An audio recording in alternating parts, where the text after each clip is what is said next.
Hi everyone, welcome back to this YouTube channel. True Dreams with Lady T. Is your sister, your friend, is your girl. If this is your first time or you just didn't get post for YouTube or you did watch, you never subscribe, please hit the subscribe button, click the notification bell so you can watch more of our videos, or you will just know anytime we put video for you. Yeah, thank you so much for coming around again, and God bless you. Thank you. So my people, today we want to talk about the matter when we say it dey ground since, about the lady when they take her twins, and this is the truth, the facts, the everything. I don't make so many calls and I don't see where the truth for the come out, and I want you guys to patient so that you can watch till the end and reason with me. And I pray that I don't offend anybody in this video. If I offend you, I'm very sorry. All humans, so I'm sorry if I offend anybody in this video, but I have to say the truth and nothing but the truth. So you see, this girl, you know, when I did the first video, some people say I not hear from the other side. I just they bring my stories, they talk like I felt talk before. Let me first of all introduce this channel. This channel na channel where be say no be court of law. I am not a judge to judge anybody, and I know if you say you come judge, you come judge for this platform, it no dey possible. I can never bring a man and a woman to this platform to come judge, because nothing they come out from inside. At the end, everybody go dey back like dog. If you can watch other videos where be say that they bring man and woman, you talk wetin happen, you talk wetin happen. The man go want talk wetin go sweet am, the woman go want talk wetin go sweet am. At the end, nothing. The next thing they'll just wash their dirty clothes for public. Everybody go know wetin they do high, because this one will provoke, you go talk. The other one will provoke, you go talk. At the end, solution not they come. This platform na solution center. And I thank God for the people when God puts around me, where be say if they bring solution, they come for this platform. Not be my power. I know these people from nowhere. Now this place where they sit down, they do video, now people begin, they meet me. That's why I create WhatsApp group. And in that WhatsApp group, we have different kind of people from a different kind of country, from different parts of the world. We have people from Canada, America, London, Germany, Italy, Spain, Holland, just name it, France, even from Ukraine, from Dubai, even from Africa too, Cameroon, from Africa, Nigerians, people when see there Nigeria, everybody they inside that group.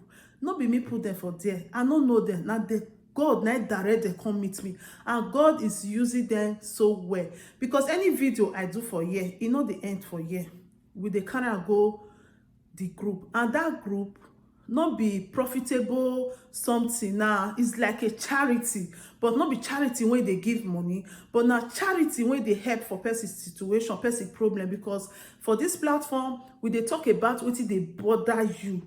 If you talk say see what they bother you, if you lie, the answer when you get go be lies. So if you talk truth, the answer when you go see to get now truth. And these people when surround this group, so I thank God for their life, because these same people, the ones when you go say, okay, I dey Germany, see where you go, that problem go solve. I dey Italy, see where you go, that problem go solve. I dey America, see where you go, that problem go solve. Now all of them I did that group. If na prayer or say na spiritual welfare, people dey, pastors dey there wey be say I don't know them. Now God see that they come, they will stand up for you and pray for you for that same group.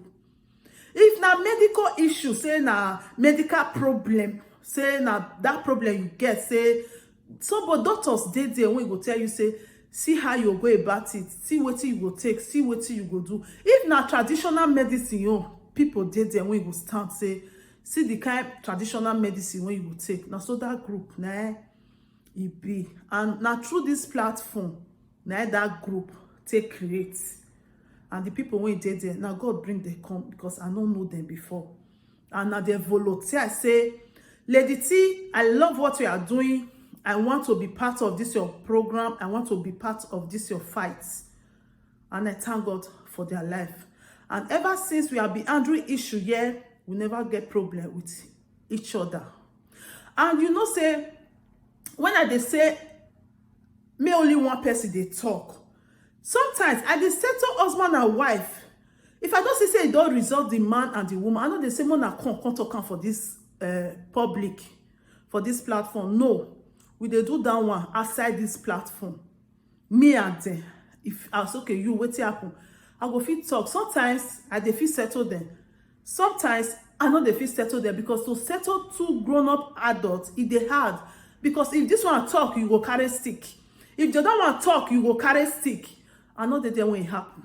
So I know if it takes side. That's why if people bring matter come for me, I know they focus on the other side. When I mean I don't focus on the other side, they say, I know they focus say, why this man do you like this? This man a yeye man, or this woman na yeye woman. Why the woman do like this? No, I know they cause the other side. I will only just say part of that person, but I will not insult that person or curse that person because I know I don't know that truth. I will not say that person, what you do so, do one like this, do one like that. No, because I know there. You might be telling me truth, you might be telling me lie. So I just want to make you guys know why this platform dey here. Because many people say the story they get killed. Yes, they get killed because yeah, not because of flaw. I know if you carry two grown-up people saying, oh yeah, you talk. At the end, everybody go they shout like dog when born one picking. My platform is not like that. My platform is for peace. And if it involves two people, I do it outside this platform. But if now one person say, he want know that he do mistake or he want the way forward, I do it here so that other people will leave their comment. Because sometimes in the comment section, we dey see results of the problem. I'm telling you, yes, that is it. Okay, this video go long as I tell you, I'm not patient. About that girl, where she said they collect her 2 children. These are 2 children, so when she called me for the first time, she cried. She said they collect her 2 children. I could not say, now this country midday. It's not easy. I just want to clarify myself. I could not say, it's not easy for you both to collect your 2 children. You do something. It's saying not do anything. Because of say, they say she too small. And because of say she carried the children, run, come out, go France. And she can't use her hand call Carabinieri because where she can stay later when she come back to Italy, not good for her. Now use the hand call Carabinieri when they take collect children for your hand. I can't say no. You never tell me the truth. This already tell you so this girl they cry. Then I can't call people where they the area. When they for collect pikin, now they can't tell me say whether if it be say this girl they told truth. What that me not remember last year they do video and social media carry this video when they arrest after they release that Chinese woman twins when they carry from her hands. Then they can't arrest some judge and some lawyer when be say that they connive, they collect innocent people, immigrant children. They arrest the news carrier. So you can't tell me, say, maybe now the same people hand, now this lady for put, say maybe this girl, she they talk truth, maybe she not do anything. I can't say, okay. I can't tell this girl, say, okay, what will be the proof, say you not do anything. She can't send me one paper. The paper, I send it to somebody in the group too. The person can't send that to her own personal lawyer. Then she can't give me feedback, say, the lawyer said this thing now last year, now it happened. They say they want to collect the children, but she fits go they see the children.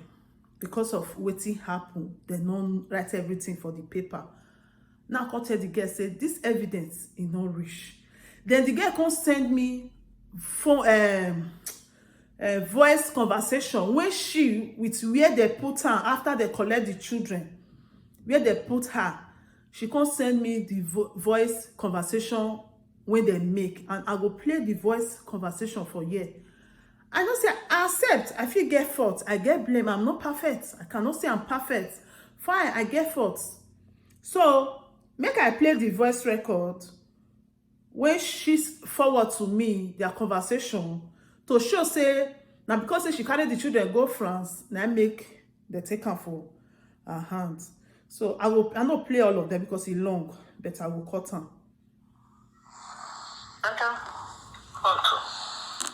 Hello.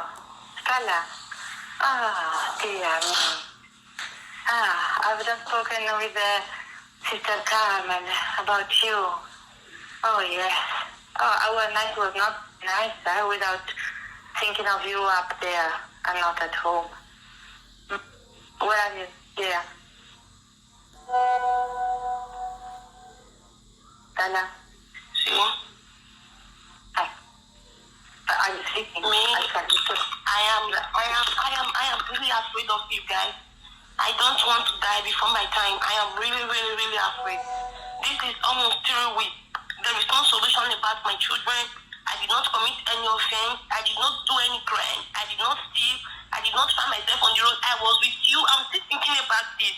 I was with you that day when they collected my children. Now I am confused. Where did I go wrong? I didn't do anything.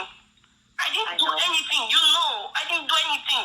Why I have to face this kind of punishment? Why I have to suffer just for nothing? Why I have to suffer because I have no work, because I have no documents? I told you everything, how the pregnancy came about.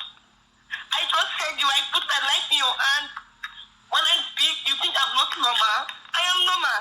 I know what I'm talking about. It really pains me. You are with your family. You sleep every day in your house with your family, with your children. I don't sleep with my children. I have to stay in Sister Carmen's house. I eat. I don't even trust them. They talk about going back to Nigeria. When I sleep, the next morning, they say 9 o'clock, you have to go out. That kind of life, I can't sleep it. I have to be under the rain from 9 o'clock to 4 o'clock. When I did not commit any offense, my children are so here, I have not heard from them. You are telling me, they have to take care of your children. No, you don't have to say this to me. I am not a bad mom. I have been taking care of my children. I have been taking good care of my children. Why can't I stay with them? Why? Why can't I stay with them? This is really terrible for me. I think about it every time. Why can't I stay with them? What have I done? What is my offense? Because I left to the kids just for me, just for our life to be better, just for us to be okay. Why can't I stay with them? What did I do wrong? This is terrible. I know. It has been terrible for me because I don't know the law, you know. Okay, I'm exactly a mother like you are. So, and I had never thought that what was coming to come or to happen. I had no idea at all. And I've been crying for you as well. And they know also in the hospital because they saw me. Also the head of my office saw me crying once. And I said, I'm worried and I get angry because something wrong happened to a mother. So really, okay. Now I sent you I wrote you in points why it is important that you come here and that you stay close because really. You wrote me some points why it is important I come to Genova because it's institutionally fine. My children, they take them in Genova. I was the one who called Carabinieri to come and help me. I am the one suffering for just no reason. They didn't see me that I was sick. I did not fight. No, I did not steal. No, I did not take anything that does not belong to me. I did not take drugs. So tell me, Katrina, why I have to suffer for just no reason? Yes. Just no reason. I understand. I understand. My kids are okay with me. They are very much okay with me. Stella, I'm fighting for you like I'm fighting. I would have been fighting for the children. Yes, this is what I'm hearing. So now the woman They are fighting for me, and it's been 1 month, and the judge wrote it that I can see the children. It's been 1 month. I have not seen them. I have not heard from them. I don't even know where they are. now the woman they explain so with the people when collect the children and then they talk so. I don't know where they are about. What kind of life is this? What am I living? Stella, calm down because Sister Carmen really wants to have. She's convinced that you can make it. She's just sorry that since they are really busy and they also close the house there and they go outside because they have many things to do. They say, okay, it's bad when you leave at 9 o'clock. But then I spoke about the gym, about the exercise, and she told me, yes, I know, and we really care for. She really cares for you, and she's sure that you can make it. Although it could be a bit hard for the first times, okay. But in each house there are rules, so. It's not okay. Let's see. If you come down, then you have in the morning some exercise. Then now in 2 days you meet the lawyer, okay? And he or she will get in touch with the other lawyer, maybe in CCD. He will ask the court and everything, and he can start asking for a meeting for you and the children, okay? But we must do it very quickly, you know. You have to be here, and we must go on and on. You know, I have not wasted any time. Okay, I've tried just to make one appointment after the other. And I always go wrong. What did I offend? What have I done to you, God? What have I done? Did I do anything wrong to you? I know. The only thing that is here for the law, for the Italian law here. The only wrong that you committed is just that you left with your children while they were in care of I'm sorry. Which is very difficult for me to understand as well. I know. That's why. Stella. That's why. Okay, this is their discussion. It reached almost 15 minutes because I still get another video recording on one place. So I want to try to explain more to people when be say they want to hear the truth of this matter. So this one is the first voice recording I will play concerning the people who carry the children and the mother of the twins. You know, you hear when the white lady talking now. It say she did not commit any crime. It say only crime when she commits because she carried the children go France. He carry the children comot for year go France. Now be the crime. Now what did this woman talk? Okay, you when they watch me right now. Somebody cry to you say they collect her children, and you tell her say you want proof. And the person he go send you this message come when the Oyibo people tell her say see what she do. You know what pity for her bring this matter come and make she forget her twins. Now what I do? As I listen to this voice record, now tell no say okay, you don't really do something now because say you travel come out and you travel come back now him. But for the other video when me watch because yesterday they come they tell say the children are Italian children, you not get right to carry their come out for a year because the country when they know they carry their children come out. I don't know about now when they watch me now. I've been in this country for many years. The children when they're born for a year, they don't get passports. The Italian children, they get their passports. The children, when they're born for a year, before they go give them passports, they go there 18 years, and now the children will ask for it. So if these children are Italian children, immediately that they born there, therefore they give them passports. Because anywhere I carry my children go, now my country, Nigeria, now they bear. Not until they're 18 years, they decide, say they want to bear this country before they will permit them to give them that passport. So when they'll say the children, now this country children, the children, they will tell you, say, not be this country children. Our all black person, they say these children, maybe in our own country, our children will be their children. For a year, not until they are 18 years. Before they go be their children, because now when you get person national their passports, now you feel claim say I am from this place. If you not hold their passport for their hand, you not feel say I am from this place. I hope you guys understand me. And maybe other country now, so now they do now. Maybe they give their passport if they just born there. Maybe, but now this country now this matter for happen. Now what did they happen for a year? Now me they talk so. Children, when they're born for a year, they know they give them passports. And if you don't get their passport, you cannot claim that you are their nationality. If you even go tell them, they will tell you, no, you are from Nigeria. Not until you have their passport before you can say you are their nationality. But our black woman, they claim, say, the children, they are this from the year. Okay, that aside. that aside. These children now, because say they carry them comot, now this woman say na be her offense, of which he join. I know if you say he not join, but there are other things to it when make they carry these children, and I will come for those one, for that one. May I declare them one by one. Then not be only this woman don't carry pikin comot for here. Oh. Many people don't carry pikin go Germany. Germany people carry them come back. They not collect these children for their handle. If na offense, now be say all those children when they don't jalo come back, when me even do video about, they for collect those children for their parents, but they not collect those children. That one another point. If you did this country, you get rights to carry your children go anywhere. According to the video when we watch, they say they not get rights. For this country, you get rights. If I decide, say I want to carry my children today, nobody they ask me. Say where you they carry that they go, they be telling children, they know they ask me. Even if say you dey camp, you want carry your children come on, nobody go tell you say no carry your pikin come out. Only say if you dey camp, they go tell you say anything will make you come out with your pikin because they assist you.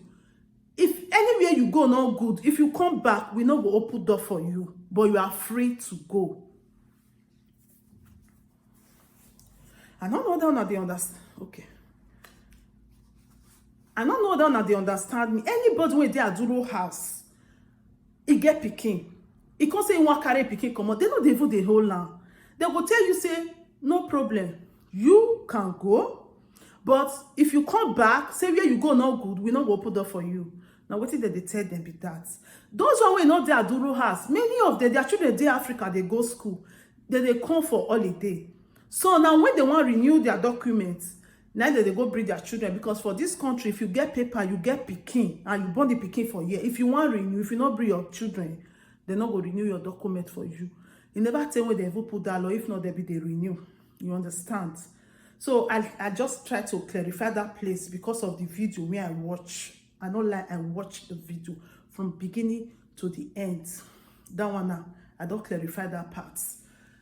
Then after I make, when I hear this voice, who will hear this kind of voice with waiting their discussion when you go say no go help this lady? Because I know say she commits crime. I know say what she do. Maybe he do a very terrible something. But anybody when do bad, I know say maybe the person not pay for it too. But not be death sentence. Her case never reach death sentence. By removing these two children from her hand is death sentence. Because what did she do? If you commit crime, you go for it. But not to remove your two eyes, come off for your heads. And these two children, they are still paying for the crime their mother commits. Because when I say that they pay for the crime, they say these two children, anywhere they train there, anywhere they grow up, they go know tomorrow say they get mama. And they not go see their mama again. Just imagine you grow up. Whether your mama poor, whether it's ugly, you just want to see your mama for eye. Some people now, they just want to see their mama for eye. They want to know, touch her, how it be, whether good or bad. That's why some children, if their mama does suffer train their free, they will tell their mama, say, I want just see the man for eye. When they say, no, train me. They want just see her for eye. They want to see their mama. These children, they deprive them to see their biological parents. And when they grow, they will not take it lightly. I'm telling you, imagine me, I grow now. I know say where who train me, not being born me. Thank you when you say train me.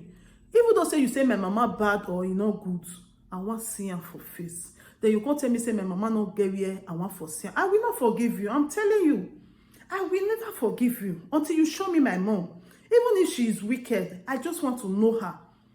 Now, what did these children go feel when they don't grow? That one parts. Then when I can't do the video with this voice records, I can't do video. After the video enter YouTube, I can't begin to receive calls. People begin to call me. They say, the girl they lie. The girl do this. The girl do that. I can't say, huh? Her friends, when she stay with for France, they call me. About 4 or 5 of them, all of them, they tell me a story, they tell me different things. They say they even they watch me for the lie. They say they won't even do live video for her. Say she they lie. Now so she do this, she leave the children for 2 weeks, she do this. I call her to confirm it. She not lie to me. She tell me say na truth, but not be 2 weeks. I say you for not even live there at all. E no good. Now say, but see what they talk now. Then I can't tell this her friends. I can't say, I know say this girl, she don't already do bad thing before. She is not perfect. Nobody is perfect. Even now when they judge for me, una don't see offend person one after the other. I know say she offend una. I beg, no forgive her. Because if una go do video now, they tell the world say na so she be, na so she leave children come on, na so now say nobody go help her, and these children go go, and you are not even helping her. What will be your gain if this lady not see her children? Or who want help her, not help her? What will be your gain? Your gain? They can't say, oh, they can't. When that is that night, I talk to them. They say no, but when they break, they can't call me. They say they don't realize, they don't forgive her, and they pray make she see her children. I say yes, thank you. That is the spirit. You first of all drag your own. I know something she do because everybody call me from different places, even for Jamie and different places. They complain this girl to me. They say she get hot temper and all that. I say reason with them, but I make them understand. Say that one na her pass. Now her pass be that. I know she step on so many toes, but more no use that one to judge her now. Now children life evolve for this matter so, because if they use that one they judge her, she cannot get help from anywhere. They see reason with me.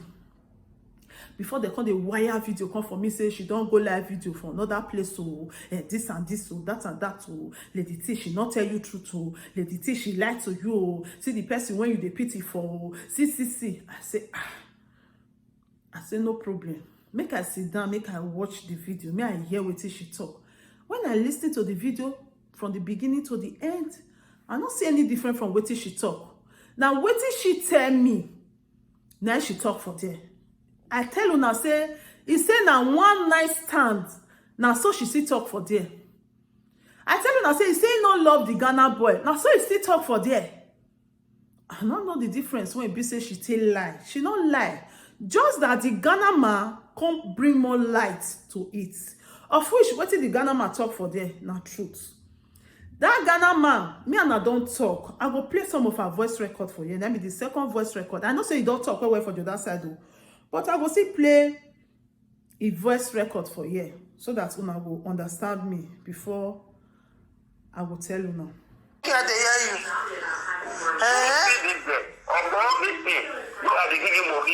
They give you your parents and they give you this thing. Everything. I'll give you this for the Ghana girl. I swear. You get one day, back up with the one the Ghana girl. They get fat with her there. Me and the girl don't even talk, that Ghana girl. This girl, look at why did they give you money? And you think what I rate and stuff. Even you buy credit, that's what. And even the way they what did they one way they did they did to cheap. One day, one person was with the boy with the part, make a win with the boy, the day and I went and said, all these things, I know every man. What can I get be true? I don't be bad. I do all these things for this girl, they don't pay me back, you evil. Because I don't born with another girl. Okay, another person don't born for you. Yes, so to go use that destination, say you won't do me bad. That makes you do all those things too. Okay, now Nigeria girl, I born for you. Now Nigeria Igbo girl. Igbo girl, okay. How many? And I think I husband. Okay, I'm that baby now, na small baby, Abi. Now small baby now, 10 months now. Now small, the twins stay senior. And 2 months, and other because the case don't reach 1 year, 1 month, and this one 10 months, so now 3 months or something like that. Okay, but how you take do when you take fight these children now? Now we don't happen. So what do you want to do? Say, I take them as the main new, I know they're coming. Make I know where exactly the children are, so that I will contact people to myself. Very important lawyer. Other I'll go, other than John of this, and I'll go back there and my children. If they want, they go to DNA. It may be the hard talk to my children, make they give my children. Okay. Because the most lawyer where we try to reach. Okay. Anyway, make I stop am for there. So after our friends called me, now listen to the voice record. The Ghana man, me and I can't talk. The Ghana man can't explain everything to me. I see reason with the Ghana man because one, the Ghana man, you know they do all year money. Now container it they load, they carry go house.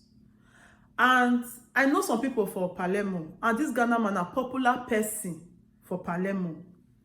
This Ghana man, they always they mingle with Nigerians. And the person where me call about 2 people, they talk good about this Ghana man. They say the Ghana man a good man. He like children well. If you see Pikin for supermarket, he must buy something for him. If you see for Africa shop, he must buy something for the Pikin because he like children well. I can't say, okay, how this Ghana man be? They say he good, but he they like woman.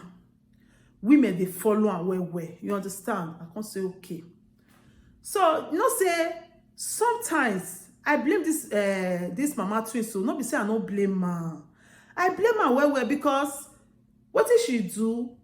It can't be like say now they come back now. Why I thought say it can't be like say now they come back now? Because what did she do at that time? She don't know say now Europe we did. If you do get hot temper, or you want to take hot temper as a normal thing, as we Africa they take her. They take and say the person don't colo. That's why she say even Igbo people, if they lost their mama or they lost their papa, they know they cry, they knock body for ground the way we Africa they do. They sit down for chair, they cry, they cry. They know they move. They know they hold there, say this one go hold and that one go hold and no. But we Africa, 5 people go hold. They not feel hold the person. Because we they, I don't know someone is talking. You understand? So this lady, when she can't get belle, because this Ghana man now, he still get blame. Both of them get blame.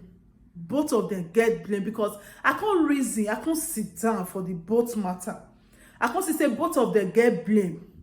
Where this our sister for get blame, the Ghana man say she can't go pour pepper for her friend body. According to her, he say pour pepper for that her friend body. Police people come.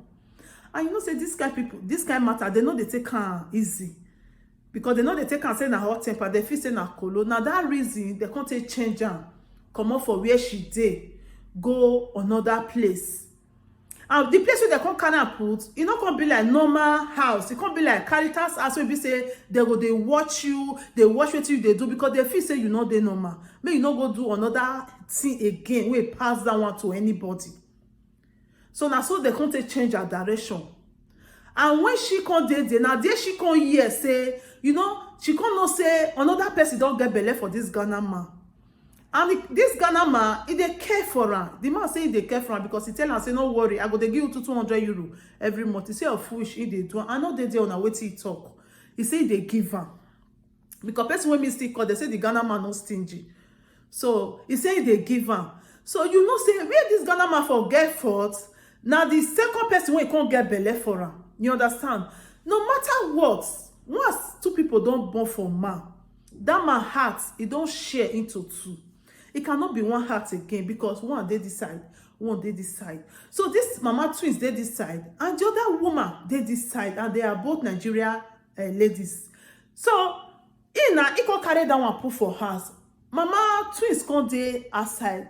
Now the mama twins can't they provoke for this Ghana man. He can't go Dunisha this Ghana man. What is they call Dunisha? He can't go report this man to the security. Say this man they do this, and the man not they do one. He said the man, they oil money, now they do. They can't go this man house, scatter a house, carry dog, go a house. Because he they vex for this man. But he don't know say as they do unto this man, equally they affect him because he get this man belle. Because anything when you don't go report your husband or the father of your children, they go write am down. And that thing they go courts. Now judge go come say ask the first question when judge they ask, they get children pikin involved. If they say pikin involved, he go say children no fit stay for that kind of house. Now dear problem for the come, and now for dear now this our sister problem from come. But he no know, and I believe say like say she know, she for not do it because pepper body now she take do it. And when they go the man house, they not see anything. You understand? Pepper body say, hey, okay, me leave leave my own now, another woman don't get belle for you, I go show you, I go do this, as we most African women they do am. Now wetin she action wey she take dey affect her now with her hot temper wey take pour pepper. That two things e can't dey ground. The worst mistake wey she can't make again, when she can't see born these children, e no let the father go sign for them. That place now e blank. Papa, the place dash, no name, because e no green. Like say you know say e dey important for papa to sign if I no do that thing. Because like say papa still sign, this matter now e go easy more. As papa not sign, e go hard, but nothing wey God no go fit do. So now there she for take injure herself. I think you understand. One, you go tell them say this man, they say oh yeah money, oh they can't go a house, go scatter a house, they write and down say this man oh yeah money man, which is bad. He pop pepper for person body, hot temper. Oyibo no know it they call hot temper. Hot temper for Oyibo na kolo, don't say the person they kolo, because they not believe say normal person go do that kind of thing. That this woman, if they leave her, if he do the worst, if he harm the children, you understand? That one can be number 2. Number 3, you not let the man sign. Now there she for can't get problem. You understand? Okay. Now there the can say papa not there with this her character. Then the can say she no fit take care of these children. Not be say because say she too small, but the figure they tell her say you no fit take care of children, you too small. But the main reason what if they made that they take person pikin now cut paper. Then they write and put. Like that woman talk now. He said because they carry the children travel. Not be because they carry the children travel. Now that 3 things when I call just now. Now the reason now be that one. You understand? Like say maybe as he carry them travel, as she come back, she saw if stay at home. He not find trouble. They not call police for her. He not call police for person. He can't hustle, get documents, start to the work. Therefore not collect those children. Therefore not collect those children. You understand? Therefore not collect those children. Now because she can't call them. And you call them, you don't get house to stay. So it can't be like say they'll go accumulate everything. Say because normally, even though say you travel like that, you call them, they can help you and put you in a Caritas house with your children. They can help you, that they help like that. But because say she don't already get something for back before when she do when we say they record. Now they join together, take collect children for this lady hands. I hope you guys they understand me the way I dey explain. I they try to cut and short because the thing go long. Well. Okay. So now that one, now be that one. So the Ghana man, that one now container business they do. He not put one for oil money again. The Ghana man, they say a nice person. But what I tell the Ghana man, I say not be time to come the judge, say this one say, that one say. Now the solution we they talk about now, he say he ready to fight for the children. Okay. Then this our sister now, she now, as they collect these children, she don't get what she want to do because it be like person when be say they want common life, common for say her body.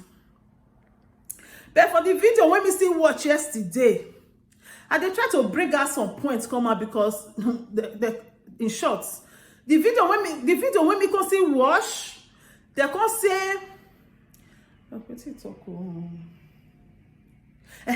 the video when we watch yesterday, they say Italian get rights to collect those children because they get rights to collect those children. I am so much interested in that part. How they take get rights to collect those children? If person commits crime, the person will pay for a crime. I imagine black person, they see that they talk say Italians get rights to collect those children. Even Salvini, when they talk say he not like black he not like immigrants Salvini say nobody get rights to collect anybody pikin. Make they not they collect person pikin again. Anybody commit anything, make they fit deal with the person the way the law be. The next thing they tell the person, call person where you can carry your children. Then they'll give you hours. Say we'll give you 5 hours. If people know you not call anybody where you can carry your children, then we dey take the children to social, then you come find person around you when you call say okay help me take am. This thing e happen of recent for Bologna. They arrest the husband and wife. They give them time to call person to come carry the children. They quickly call person. The person carry the children. Then they carry the husband and wife go kiri. Savini talk say make dem no dey carry children again. Say nobody get right to collect children for the mother hand. Say because now God now they give children. How immigrants go say they get right to collect children, and when the Oyibo people say they don't get rights. If you hate somebody, you hate Lady T, not bad. Everybody must not like me, but you think about the person when involved. Now people life now involved for year. Don't say that kind of word, because this our social media talk. When they talk, they go far. Those people can use that word against this girl and the twins.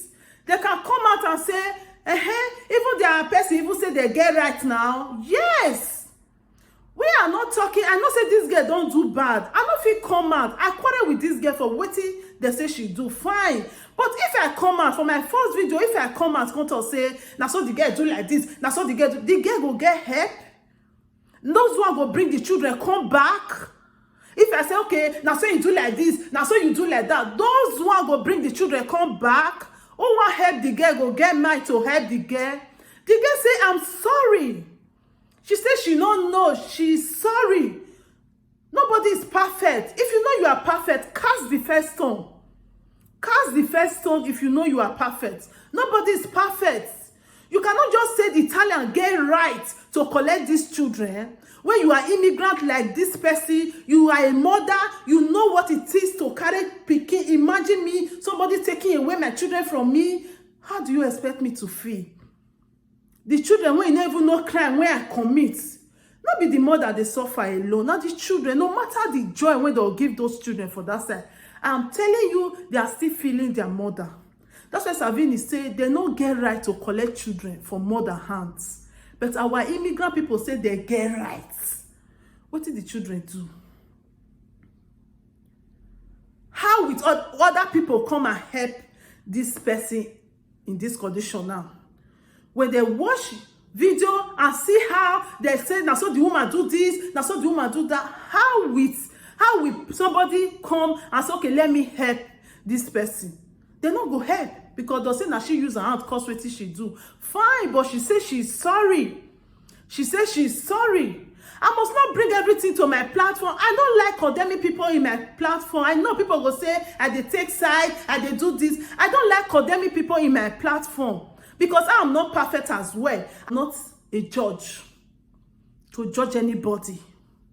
What I'm looking for is a solution.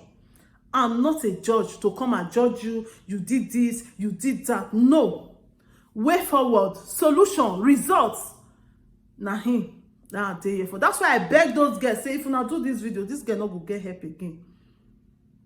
Many people don't call when they see that first video. They were calling me for the beginning. So call me from Africa. They say, Nigeria, we not get help. Or we hear the story. But what it be her name? We go they put her for prayers. I say, thank you. So say they not fit now now they feel that is they feel tell and say see where you go or help and go lawyer place. So now only that one they feel still do. I say thank you. But when they come see the second video, they call me, they know they help again, and lie, she can't lie to me, they know they help again. Why the girl not tell me truth? But the girl not lie. What did she tell me and what did she talk for them? Now the same thing. I don't see any lie. Everything they are using against her now is her past. Now past life, now that they use now. But more not look about the past life, more look about the present, because nobody is perfect. Everybody don't do one or two things. When you say you don't offend one another, when you say you don't go wrong, when you say you don't step on so many people's toes. But we will not use that one to judge you. Let's judge what they talk now. Because they say you don't feel bath pikin and throw away the pikin with the water when you take bath. No, you go carry the pikin and throw away the water. Now be this case. I know say she don't do wrong. I even don't quarrel with her. But if I bring her on social media, after I don't condemn her, finish, I say, "Mama, una can't help her." Who will come help? That means say I throw away the pikin with the water. Be that. What if they try to talk? Be say take the pikin and throw away the water. so that this girl can get help. It may not get help from me, it can get help from you. Maybe a helper is not in my side, it can be your side. By destroying her will not make the helper come. That's what I'm saying. I'm trying to clarify this place that girl did not lie. Now, what did she tell me? Now she talk for there because they say she lied to me. Oh, now so they not go help again. Oh, that's okay. Maybe go look the video. Me I see where she for lie. She not lie. Now the same thing. Just that now pass. Now people bring comments. They talk say she do this, she do that. Of which I know say she feel do. I not deny her for them because I know they there. But let's look for the solution on how to get these children. Because there is nothing like motherly love. There is nothing. This is not time to blame anybody. To say, I blame you for this. No. Help your sister. Help those that are in need. Any way you can help. Me now, this my talkie for you. Now take the help. Maybe through my talkie, somebody will like me go come out and help. The only way I visit help is this. If I see anybody, help. I get one woman, Mama Serena, now that one they follow me, they book, they say no, the woman don't waka go anywhere. Even Sister Blessing, and so you waka go to meet a lawyer saying a Genova lawyer they meet. Who tell you say, even he say, the papa no right name for the children? Fine. Who tell you say, if the papa no right name for the children, then the children, they not go see her again. They go see the children. I believe in faith. I believe in fighting. I'm not a loser. Because believing that lawyer don't talk and there's nothing they can do, they don't carry the children go free. No. Okay, lawyer don't talk and she'll just fold the hand. Make they carry her children go. You fight. There is no harm in fighting. If you fight and you lose, you know you fight. Life is a risk. If you don't risk, you can never be rich. You will remain a poor man for no risking. So it is better to risk. Whether good or bad, risk. You involve in so many, involve your money in a business and the business did not work, your money just go down. It's not bad. But I try is better than say I not try at all. I don't give up things like that. I know the case is a hard case because the papa not sign. But there are many ways to kill a rat inside a pot. This video, I come in peace. But I just want to clarify myself and this girl that she did not lie to me. But she has stepped on so many toes. That be the problem when she get now. And I will use this opportunity to advise you watching me now. Please, I beg you, don't ever denunciate your husband. Don't ever denunciate the father of your children. Don't report them to any security. I don't know about the country where you are. In this country, if you denunciate, they will come for you. Sometimes 5 years, 6 years, they will come for you. They will say that the children they are always after for that donation. They'll say because children not supposed to be in that kind with that kind of man. No matter the donation, whether na beating, whether na this one, whether na oil money, donation is donation, and if they affect children, please don't ever do that. No matter the anger when you get. If you born pikin, even though say the papa no dey take care, let the papa sign. It go make things easy for us. It go make things easy for you. No matter how the father not treat you well, no look down one. Let the father sign. Because many women will they talk, hey, in my opinion, I'll just put. You don't know tomorrow. Because like say, put this boy in there now, it go dey more easier. I know, and I pray that God never fights a lost battle. And I pray anybody that will help this lady today, that she will get back her children. And God will have mercy upon her for all her sin, because she has stepped on so many toes. So now this message I just try to bring come. And more we still learn from her story. If you be young girl, you dey start your life, the beginning is very, very important. And when you are new to a country, mind what you do, because that thing can come for you for front. So my people, may I not cut my tongue, and this video don't long as I talk. Thank you for watching. Thank you so much. God bless you. Like I say, if I offend anybody in this video, please throw away my word, take me enter house. But I come here to say the truth, nothing but the truth. Please, If you still have help for this our sister to get her twins back, please don't hesitate. Our number is down there below. Please help your sister. Be your brother's keeper. Help your sister. This is not time to blame anybody. No. Thank you. God bless you as you watch this video to the end. God bless you. The hand you used to share it, God bless your hand. The hand that you used to put thumbs up, God bless you. And if you have not subscribed, don't forget to hit that button. Click the notification bell so you can know anytime we put video for here. Matter day here. Thank you so much. God bless you. For the WhatsApp group and the people that have been supporting her, God Almighty will bless you too. You guys will never fight a lost battle. Thank you so much. God bless you. I think let's call it a day. If there is anything that is bothering you, my friend, please say it so others will learn. Bring it to True Dreams with Lady T, and God will be your strength. Bring it to True Dreams with Lady T, and God will see